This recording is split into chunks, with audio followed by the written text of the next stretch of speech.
नमस्कार मंडळी, अन्नपूर्णा खाद्य पाककृती या चॅनलमध्ये आपलं स्वागत आहे. तुम्ही आलू पराठा, चीज पराठा, प्याज पराठा खाऊन कंटाळा आला असेल, तर आज मी तुम्हाला दिल्लीला घेऊन जाणार आहे. अहो, दिल्लीलाच म्हणजे दिल्लीतील फेमस पापड पराठा हा घरच्या घरी कसा बनवायचा ते पाहणार आहोत. त्यापूर्वी आपण आता या रेसिपीचं साहित्य बघून घेऊया. त्यासाठी लागणारं साहित्य, इकडे मी गव्हाच्या पिठाचा डो तयार केलेला आहे. 5 ते 6 चांगले उडदाचे पापड घेतलेले आहेत. एक बटाटा उकडवून घेतलेला आहे.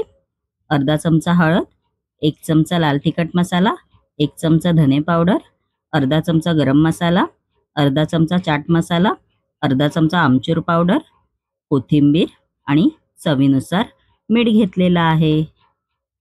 सर्वप्रथम आपण आता पापड इकडे तळून घेणार आहोत. इकडे मी कढई घेतलेली आहे, त्याला तेल घातलेलं आहे.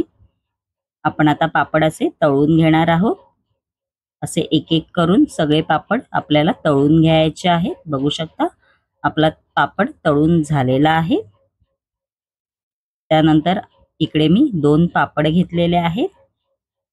आपण आता या पापडाचा चुरा करायचा आहे. असं हाताने प्रेस करून घ्यायचं, म्हणजे ते तुटले गेले पाहिजेत. मग लाटण्याच्या साहाय्याने असं लाटून घ्यायचं, म्हणजे असा चुरा बारीक झाला पाहिजे. बघू शकता असा चुरा झाला पाहिजे बारीक एकदम. इकडे मी एका बाउलमध्ये बटाटे असे चांगले मॅश करून म्हणजेच किसून घेतलेले आहेत. आपण आता याच्यामध्ये मसाले घालून घेणार आहोत. लाल तिखट मसाला घालून घ्यायचा आहे, हळद घालून घ्यायची आहे, धणे पावडर घालून घ्यायचे आहे, मग चाट मसाला,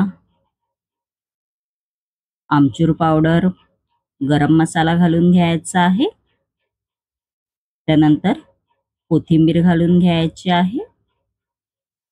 मग जो आपण पापडाचा चुरा केला होता तो घालून घ्यायचा आहे आणि थोडंसंच आपल्याला ह्याच्यामध्ये मीठ घालून घ्यायचं आहे. मग चमच्याच्या साहाय्याने असं हे मिक्स करून घ्यायचं आहे. बघू शकता तुम्ही, मी इकडे पाण्याचा वापर अजिबात नाही केलेला आहे. बघा असं स्टफिंग झालं पाहिजे, सुकं सुकं. इकडे मी गव्हाच्या पिठाचा डो घेतलेला आहे. आपण आता याच्या छोट्या छोट्या अशा वड्या पाडून घ्यायच्या आहेत. बघू शकता. त्यानंतर आपण जे स्टफिंग केलं होतं पापडाचं ते घालून घ्यायचं आहे असं त्याच्यामध्ये. मग असं बंद करून घ्यायचं आहे. बघू शकता तुम्ही. त्यानंतर आपण आता हे लाटण्याच्या साहाय्याने लाटून घेणार आहोत. असं लाटून घ्यायचं आहे. बघा अशी थिकनेस झाली पाहिजे पराठ्याची जाडी.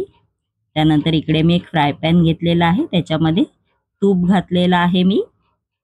मग असं पराठे आपल्याला घालून घ्यायचे आहेत.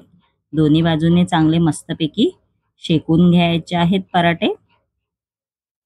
तुम्ही हे पराठे पुदिन्याची चटणी किंवा गोड चटणी ह्याबरोबर तेही खूपच सुंदर लागतात. मी हे सेकंड टाइम बनवते आहे. बघू शकता आपले पापड पराठा तयार झालेला आहे.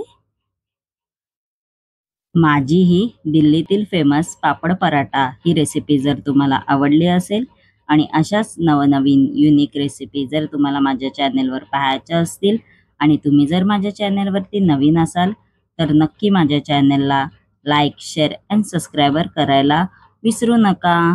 धन्यवाद.